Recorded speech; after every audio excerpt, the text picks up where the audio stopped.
Praise the Lord. നമ്മുടെ വിശ്വാസത്തിന്റെ നായകനും പൂർത്തി വരുത്തുന്നവനുമായ യേശുക്രിസ്തുവിന്റെ നാമം ഇന്നും എന്നേക്കും വാഴ്ത്തപ്പെടുമാറാകട്ടെ. ദെബോറ എന്ന സത്യവേദ പുസ്തക കഥാപാത്രത്തെ ആസ്പദമാക്കിയുള്ള പഠനത്തിന്റെ 11ാമത്തെ ക്ലാസ്സിലേക്ക് എല്ലാ പ്രിയപ്പെട്ടവരെയും സ്വാഗതം ചെയ്തുകൊള്ളുന്നു. നേതൃത്വ നിരയിലുള്ള സഹോദരിമാർക്ക് മാതൃകയായ ദെബോറ എന്ന തലക്കെട്ടോടെ ഇന്നത്തെ പഠനം ആരംഭിക്കുവാൻ ജ്ഞാനത്തിന്റെ ഉറവിടമായ നമ്മുടെ വലിയവനായ കർത്താവ് സഹായിക്കുമാറാകട്ടെ.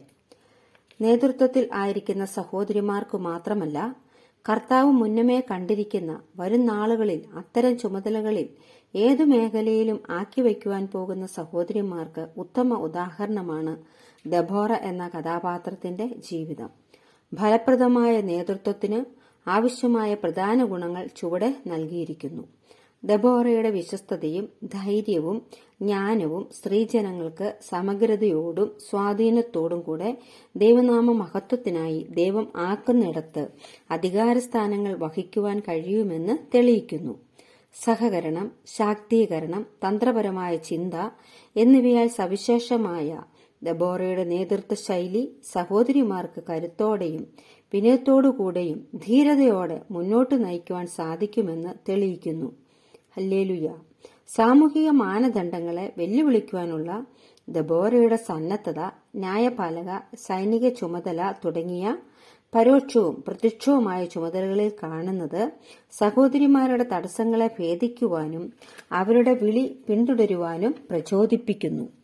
ദൈവഹിതത്തോടുള്ള ദെബോറയുടെ പ്രതിബദ്ധതയും ദൈവത്തിന്റെ പരമാധികാരത്തെ അംഗീകരിച്ചതും ആത്മീയ മാർഗനിർദ്ദേശത്തിനും സമർപ്പണത്തിനും മുൻഗണന നൽകുന്നതിന് സഹോദരിമാർക്ക് ഒരു അടിത്തറ നൽകുന്നു.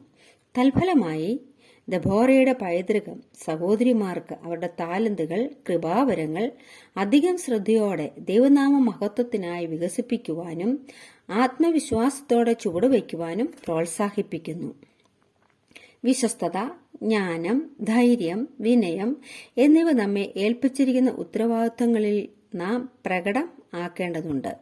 ഒന്നാമതായി, ഒരു ആത്മീയ നേതാവെന്ന നിലയിൽ പ്രാർത്ഥനാപൂർവമായ തീരുമാനങ്ങൾ എടുക്കുന്നതും ദൈവത്തിന്റെ പരമാധികാരത്തെ അംഗീകരിക്കുന്നതും ദെബോറയിൽ പ്രകടമായതുപോലെ നമ്മിലും വരേണ്ടതുണ്ട്.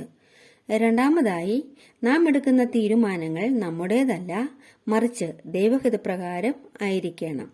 മൂന്നാമതായി, സഹകരണവും മറ്റുള്ളവരുടെ വളർച്ചയും നമ്മുടെ ആത്യന്തിക ലക്ഷ്യം ആയിരിക്കണം. നിർമ്മലതയോടും വിശ്വസ്തയോടും നമ്മെ ഭരമേൽപ്പിക്കുന്ന ശുശ്രൂഷകൾ ചെയ്യുവാൻ നമുക്ക് സാധ്യമാകട്ടെ. പ്രതികൂല സാഹചര്യങ്ങളിൽ അചഞ്ചലമായ വിശ്വാസവും ഏത് സാഹചര്യങ്ങളെയും അഭിമുഖീകരിക്കുവാൻ ആവശ്യമായ ധൈര്യവും തിരുവചനത്തിലെ ജ്ഞാനവും ദൈവഹിതത്തിന്റെ തിരിച്ചറിവും നമ്മെ സഹായിക്കുന്നു. ക്രിസ്തുവിനു വേണ്ടി ഫലം കായ്ക്കുവാൻ, ആത്മീയമായി ശക്തിപ്പെടുവാൻ ഒരു ദൈവപൈതൽ ആഗ്രഹിക്കുമ്പോൾ സാധ്യതകൾ ഓരോന്നോരോന്നായി മുമ്പിലേക്ക് തുറന്നു തരുന്ന ഒരു ദൈവമാണ് നമ്മുടേത്. അത്തരം ഘട്ടത്തിൽ പുതിയ ചിന്തകളും നേതൃത്വ പാഠവും സാഹചര്യത്തിന്റെ അനുകൂലവും നൽകി നമ്മെ അനുഗ്രഹിക്കുവാൻ ശക്തനാണ് നമ്മുടെ ദൈവം. ഇന്നത്തെ ഈ പഠനം അതിനായി ദൈവം നമ്മെ സഹായിക്കുമാറാകട്ടെ. ദൈവനാമം മാത്രം വാഴ്ത്തപ്പെടുമാറാകട്ടെ. ആമേൻ.